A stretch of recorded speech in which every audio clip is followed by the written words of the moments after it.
Buenas noches, profesora y compañeros. Nuestro grupo está conformado por los estudiantes Julián Camilo Sánchez González, Linet Ginette Vargas Rivera, Ginette Karina Rodríguez Muñoz, Manuel Esteban Merchán Rico, Carlos Andrés Silva Aponte y Lisette Sarmiento Forero. Bueno, nosotros nos correspondió el periodo posclásico. Empezamos con el imperio absolutista. Acá se dio lo que fue la fase del imperio único, que fue desde el año 285 al 395 después de Cristo. En esta fase pues empieza con Diocleciano y termina con Teodosio. En el año 286 se crea la tetrarquía, es decir, que 4 gobiernos simultáneos eh, tenían el poder. Y esto fue creado por Diocleciano y esto se basaba en el control y el gobierno del Imperio Romano por los 4 emperadores, en el cual se repartía cada emperador el control y administración de cada zona que se le había asignado. Acá cabe resaltar que, pues en primer lugar, existían 2 emperadores que tenían funciones gubernamentales y ejecutivas, tanto en lo civil como en lo militar. Uno de ellos fue pues Diocleciano, que gobernaría en Oriente y lo que se conoce como Asia, Egipto y Oriente, con sede en Nicomedia. Otro emperador fue Maximiliano, que gobernaría en Occidente, lo que se conoce como Italia y África. Este tenía su sede en Milán. Ya en un segundo lugar, pues estos emperadores tenían un sucesor que gobernarían en otras zonas del imperio. Un sucesor era Galerio, pues era en Oriente, en lo que se conocía como Grecia y provincias danubianas. Y ya con sede en Sirium.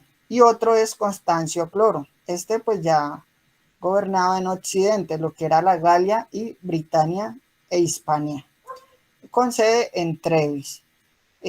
Para el año 306 sube al poder Constantino I y en el 303 se da a conocer con el Edicto de Milán, en el cual se pasa a la religión cristiana y se toma el cristianismo.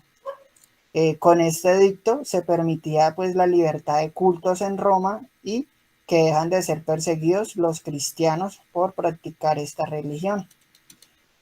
En el año 323, Constantino hace una organización en el imperio con 2 capitales, lo que era la vieja Roma y Bizancio en Oriente, y que él se encarga de darle el nombre de Constantinopla.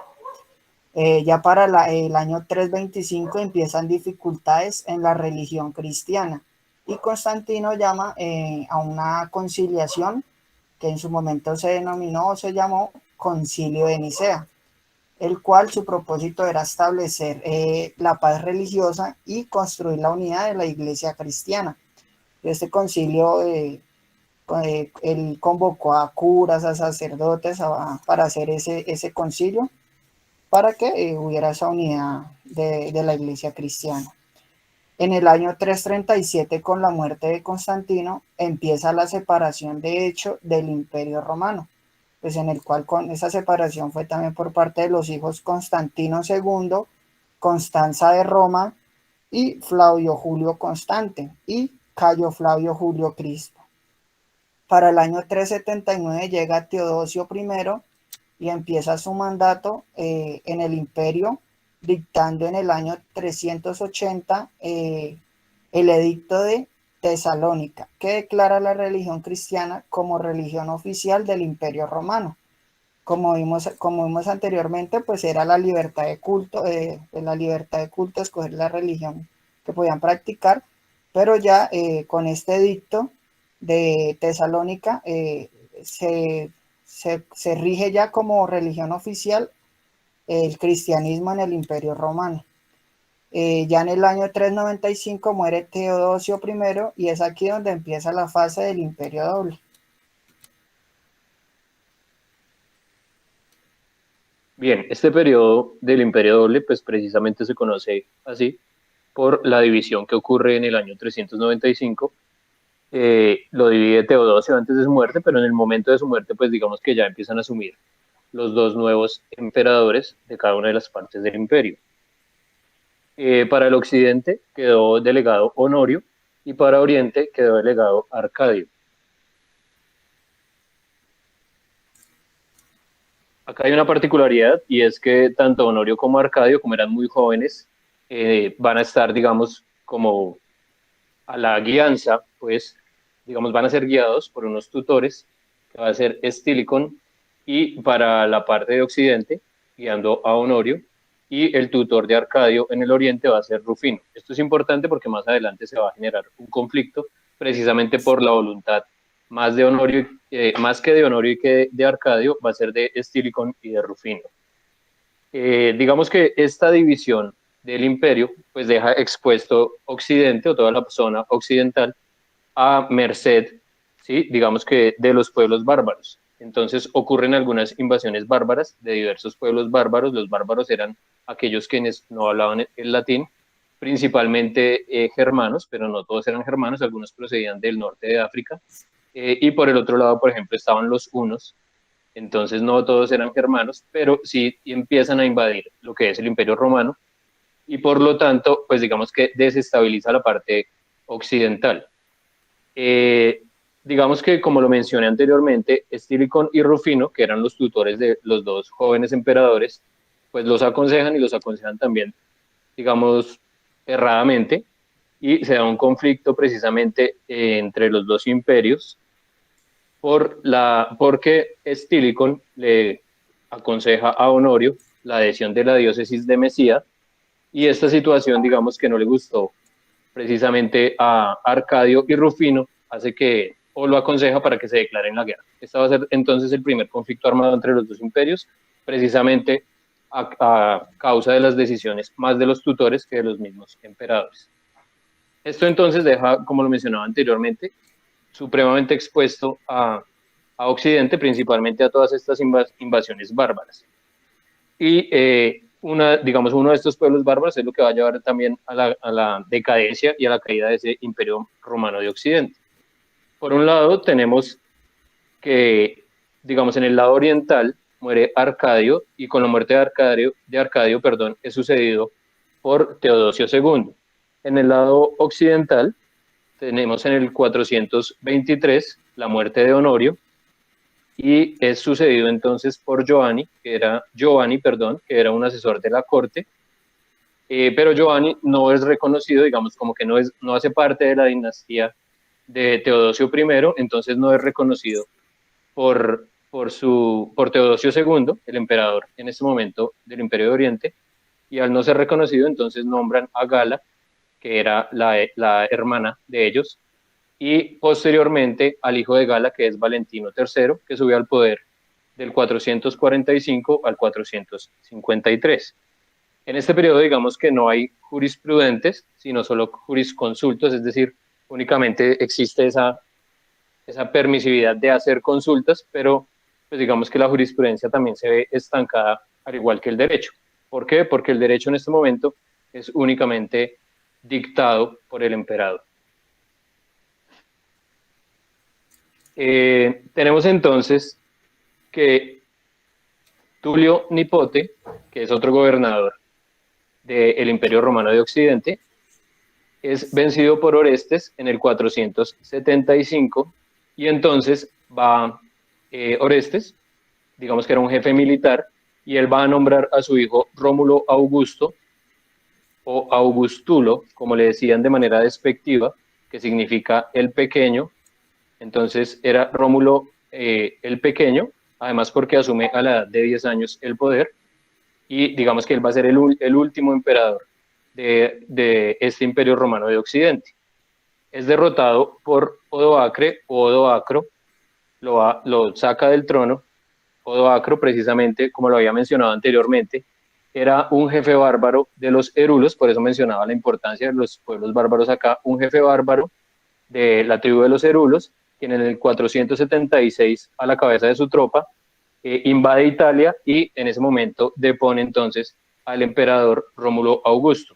Este es el fin, ¿sí? O la caída precisamente del Imperio Romano de Occidente, y como contraprestación Odoacre va a recibir entonces, va a ser nombrado como representante del emperador romano de Oriente en Italia, pero además de eso va a recibir la calidad de patricio. Ahí podemos observar entonces estos pueblos bárbaros. Estos pueblos bárbaros pues ocupan lo que hoy conocemos como Europa. Por un lado tenemos, digamos, en la península ibérica, tenemos a los pueblos visigodos, el reino de los visigodos.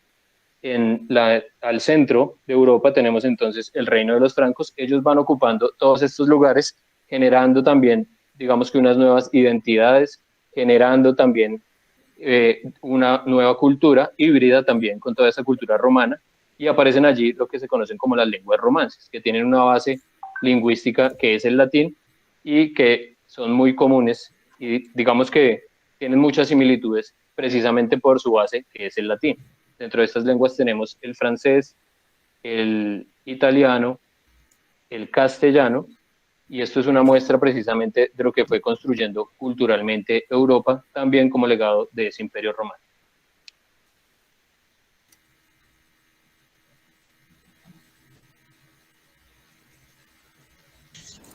Bueno, buenas noches, compañeros. Los inicios del periodo posclásico Oriente.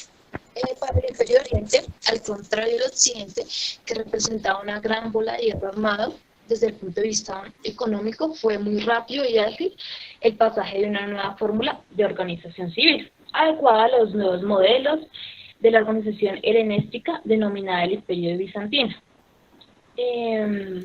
Pues pasarle a diapositiva, por favor. Seguimos con los gobernantes. Tenemos como primer gobernante Fabio Arcadia, de 11 años de edad, muy joven, subió al poder y reinó desde el 395 al 408 después de Cristo, con influencia de Rufino y sufriendo los contragolpes de la lucha contra Estilicón, como anteriormente lo mencionaba mi compañero Carlos. En el año 408 después de Cristo, pues muere Arcadio y sube al trono Teodosio II, que gobernaba del 408 al 450 después de Cristo, en el cual se dedicó a asegurar las fronteras del imperio, a reordenar obviamente la administración y a proveer el desarrollo económico de ese momento. Cabe hacer una aclaración que dejó huella admirable con el Código de Teodosio II, que publicó en el año 439 después de Cristo.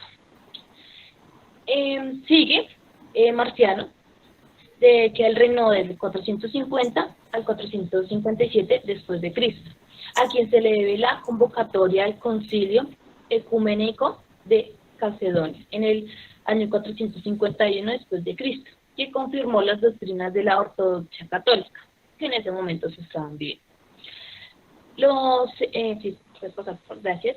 Sigue León, del año 400, León I, del año 457 al año 474 después de Cristo, quien trató al principio una política de colaboración con los germanos de Occidente, trató de conciliar, y después pasó como adversario, orientándose y aclarando que tuvo éxito infausto. Continuó con su periodo Cedón Isáurico del 475 al 491 después de Cristo, quien solo tuvo el mérito de explotar la insucesión de la caída de Rómulo, concediendo el título de Odoacre y después de Teodosio, de sus representantes imperiales de Occidente. Continuamos con Anastasio, como se puede ver en la imagen, el reino del 491 al 518 después de Cristo, quien igualándose a sus antecesores le reconoce a Teodorico el título de rey de Italia, obteniendo la sucesión general de Justino I, que va al año 518 al 527 después de Cristo, inspirado desde el primer momento, como dijimos anteriormente, en la política de su sobrino Justino. Haciendo un recuento, existían una disputa de base entre ortodoxos y monofisistas. Los ortodoxos, sostenedores de la doble naturaleza divina y humana de Cristo. Por otro lado están los monofisistas, sostenedores de la única e indiferencia naturaleza de Cristo. En Constantinopla, a raíz de esta diferencia, se formaron dos verdaderos partidos, llamados los partidos de Hipódromo, que eran los siguientes: los partidos azules, que obviamente eran los ortodoxos, y los partidos de los verdes, monofisistas. Justino I hizo confirmar la concepción de los ortodoxos a través de una sínodo local de obispos y retomó las relaciones de la Iglesia romana, empezando a perseguir los monofisistas. Va Justino desde el año 527, después muere de una grave enfermedad y fue nombrado su sobrino Justino al trono de Bizancio. Con lo anteriormente mencionado, damos por terminada la presentación del periodo posclásico dividido en Occidente y Oriente.